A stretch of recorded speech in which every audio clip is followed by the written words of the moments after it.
The rain had stopped just as the priest closed the book. Only a handful of people stood by the grave, their faces blurred behind black umbrellas, shadows more than mourners. I held my breath as the coffin sank. That was when my phone vibrated. "I'm alive. I'm not in the coffin." The message froze my blood. I typed back, "Who are you?" "I can't say. They are watching us. Don't trust the children." I looked up. My stepchildren, Daniel and Claire, were standing stiffly, eyes fixed on the grave, as though they'd rehearsed the grief. Their hands never shook. Their faces never cracked. The earth swallowed the coffin, and I swallowed my fear. Before the lies, I met Richard in a hospital corridor 10 years ago. He was the kind of man people trusted instantly. Calm voice, steady eyes, a touch that promised safety. I was a nurse, exhausted from a double shift. He was a grieving widower, or so he said. He asked me to dinner. I said yes. I should have said no. The years that followed were painted with ease. Dinners by candlelight, vacations where he held my hand in crowded markets, promises whispered into my hair. He said I was the second chance he never thought he'd find, and I believed him. Even when his children kept me at arm's length. Even when they called me stepmother instead of by my name.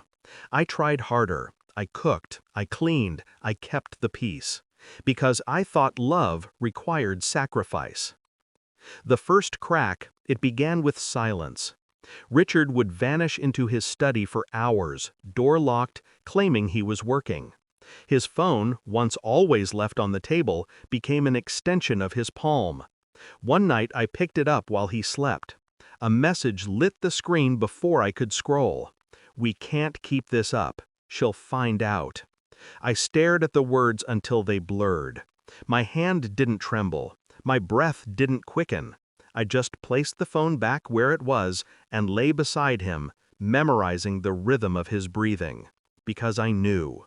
And once I knew, I stopped being his wife. I became his shadow. The plan? Revenge isn't rage, it's patience. I traced his accounts first. Small withdrawals that vanished into a hidden life.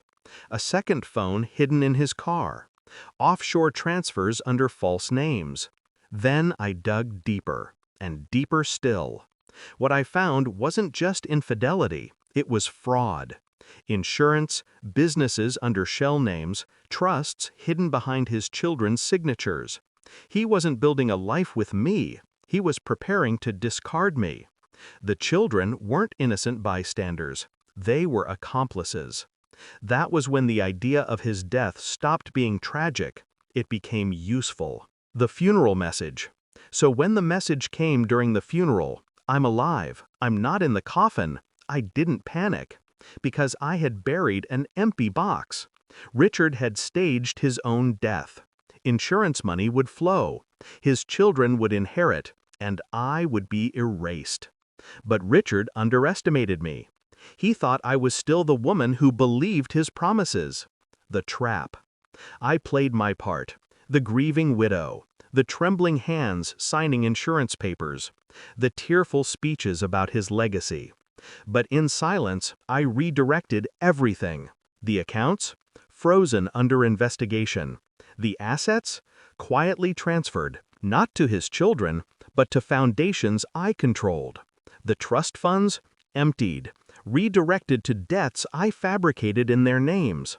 All legal, all traceable, all pointing back to them. Meanwhile, I replied to his cryptic messages with patience. I fed him half-truths. Yes, they suspect nothing. Yes, the money is safe. Yes, I'll meet you soon. He thought I was loyal still. That was his final mistake. The confrontation. It was 3 weeks after the funeral when I walked into the safe house. Richard was there, alive, smiling, triumphant. His hair longer, his face thinner, but his arrogance untouched. "You did well," he said, embracing me. "They believed it. We'll disappear now, just us." I let him kiss me, I let him pour the wine. Then I slid the folder across the table. Bank statements, transfers, legal notices. His children's signatures forged into ruin. His empire crumbling. His plan inverted. His smile faltered. He turned the pages with shaking hands. "You?" he whispered. "Yes," I said, calm, steady. "You built a coffin. I just decided who belonged inside." The fall. By the time the authorities arrived, Richard was begging me to explain, to undo what I'd done. He shouted about loyalty, about love, about betrayal.